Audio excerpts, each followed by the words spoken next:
1. 카이도 과거. 카이도의 10살 시절은 최강의 병사로 불리며 날뛰었습니다. 시간이 흐르고 46년 전 워커 왕국. 적들과 싸워서 돈을 뺏고 천상금을 내며 세계에서의 인권을 지키고 있었던 워커 왕국.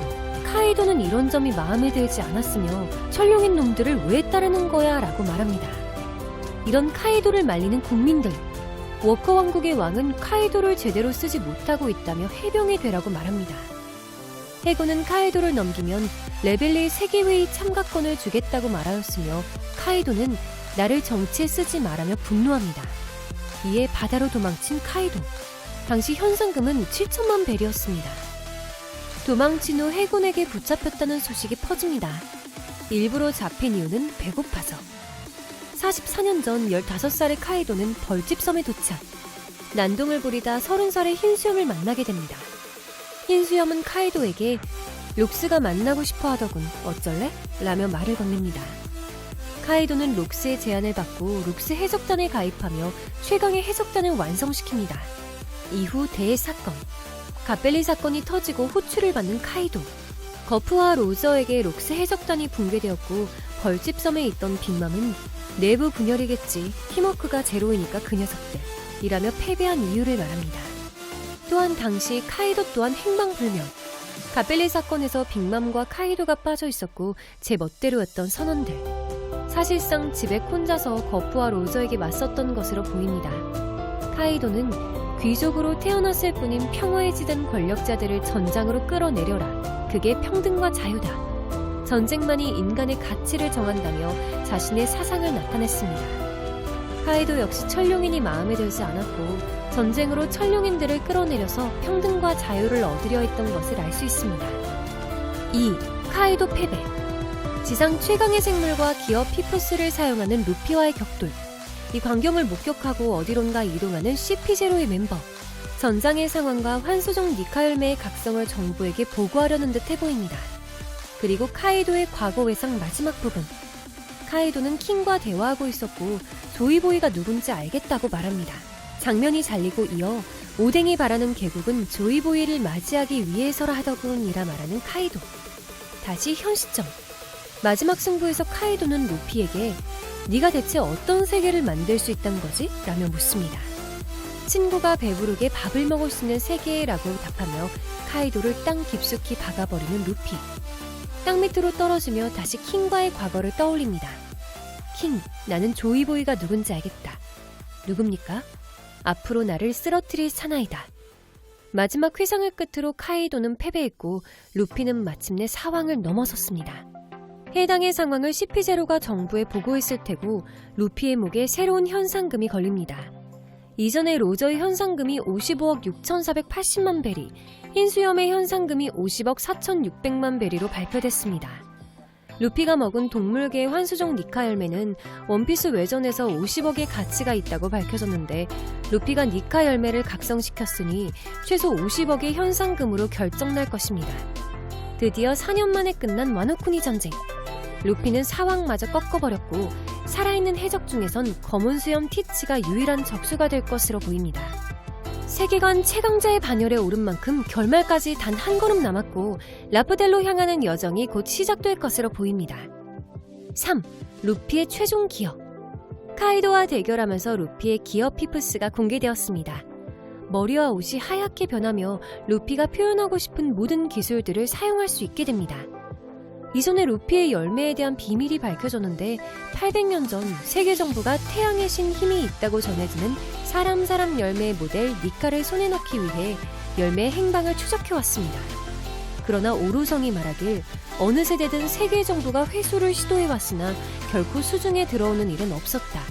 마치 악마의 열매가 우리들에게서 도망치려는 것 같군 이라며 단 한 번도 손에 넣지 못했음을 알 수 있었습니다. 선대의 니카 열매 능력자는 밝혀지지 않았으며 조이보이로 추측되고 있습니다. 해당의 열매는 12년 전 후즈우후가 정부에 소송하고 있었지만 샹크스에게 빼앗기고 말았습니다. 샹크스는 이 열매를 아무렇게 두었던 탓에 어린 루피가 별 생각 없이 먹게 되며 고무인간이 되었습니다. 정확히는 고무의 몸을 가진 니카라는 인물처럼 되는 것. 카이도는 이를 보고 주위에 영향을 주는 초인계 각성과 동물계의 특성이 신체 변형이 섞여 있다고 말하였습니다. 이전의 기어 시리즈와 달리 능력의 자유를 얻게 되며 땅을 고무화시킨 후 잡아당겨 고무벽을 만들고 카이도의 기술을 튕겨냅니다. 내려치는 번개마저 손으로 잡아 카이도에게 던져버리는 루피. 기존과 다른 연출로 독자들을 당황시켰지만 장난스러운 성격의 루피에게 걸맞는 능력으로 보입니다. 기어포스는 사용 후 10분 동안 패기를 사용할 수 없고 체력이 바닥 상태가 되는 리스크가 있는데 기어 피프스에도 이런 큰 리스크가 있을 것으로 보입니다. 카이도와 대결에서 마지막 순간에 한쪽 눈을 감았던 루피. 이전에 루피의 눈이 감겨있는 떡밥들이 있었는데 기어 피프스의 리스크 또한 신체에 영향을 주는 것이 맞다면 추후 루피는 한쪽 눈을 희생할 것으로 추측됩니다. 임펠다운에서 루피는 이완 코프에게 중독 증상의 치료를 받았는데 수명이 깎인다는 대사가 있었습니다. 루피의 수명에 영향이 갔다면 신체 증상이 언젠가 올 것이고 가장 먼저 타격 입게 될 신체 부위는 한쪽 눈이 될 것으로 보입니다. 4. 조이보이 의미. 오랜 옛날에 큰 죄를 지은 것에 대한 벌로 오직 걷는 것만 허락되어 있다는 증의샷. 이런 증의샷을 통해 조이보이에 대한 내용이 공개되었습니다. 증의샷은 루피를 통해 800년 만에 해방의 드럼이 들린다고 말하고 조이보이가 돌아왔다고 말하였습니다. 해방의 드럼이 조이보이의 능력 중 하나가 맞다면 조이보이 또한 심장박동 소리로 자신의 몸을 치유했다는 것을 알 수 있습니다. 모모노스케를 통해 밝혀진 정보로 증의자는 조이보이의 동료였고 와노쿠니 전쟁이 끝난 시점에서 대화를 시도한다면 조이보이에 대한 내용들이 추가될 것으로 보입니다. 현재까지 공개된 정보에 따르면 마지막 섬 라프텔의 보물을 남긴 인물이 조이보이로 추측되고 있고 로저가 이를 발견하여 원피스라 부르고 있어 보입니다. 조이보이가 남긴 보물의 정체는 밝혀지지 않았지만 로저가 웃긴 이야기라고 말하였던 것으로 볼 때 보물의 정체는 조이보이의 일대기가 적힌 책 같은 것으로 보입니다. 단순한 책은 아닐 것이며 과거 역사와 고대 병기, D의 의미 등 세계를 멸망시키거나 세계의 자유를 가져다 줄 수 있는 중요한 정보들이 담겨있을 것으로 추측됩니다. 그리고 카이도가 언급했던 조이보이의 의미. 카이도는 루피를 다시 한번 더 쓰러뜨릴 때 너도 조이보이는 되지 못했구나 라고 말하였었는데 최신화에서 카이도가 자신을 이기는 자가 조이보이라 하였기에 카이도가 첫 언급했던 조이보이의 의미가 밝혀지기도 했습니다. 카이도와 킹의 과거 회상을 보면 킹에게 조이보이가 바꾸어 나갈 세계에 대한 이야기를 듣고 카이도 자신이 만들어갈 세계와는 다르다는 것을 인정하고 자신이 조이보이가 될 수 없음을 깨달았을 것입니다. 이후 카이도는 그런 세계를 만들어 나갈 사람이 조이보이라고 여겼습니다. 그게 킹이 기다리던 남자이고 최소한 카이도 자신을 이길 수 있어야 그런 세상을 만들 수 있었기에 결국 자신을 꺾은 루피를 조이보이로 인정한 것으로 보입니다. 루피에게 대체 어떤 세계를 만들 수 있냐고 물었던 카이도. 루피는 친구가 배부르게 밥을 먹을 수 있는 세계라 말하였고 카이도는 이를 듣고 놀라는 표정을 지었습니다. 루피다운 답변이었지만 킹이 말하던 조이보이의 세계와 유사해서 카이도는 더 놀랐을 것입니다. 5. 로저의 열매. 현실 시간으로 25년간 밝혀지지 않았던 로저의 열매.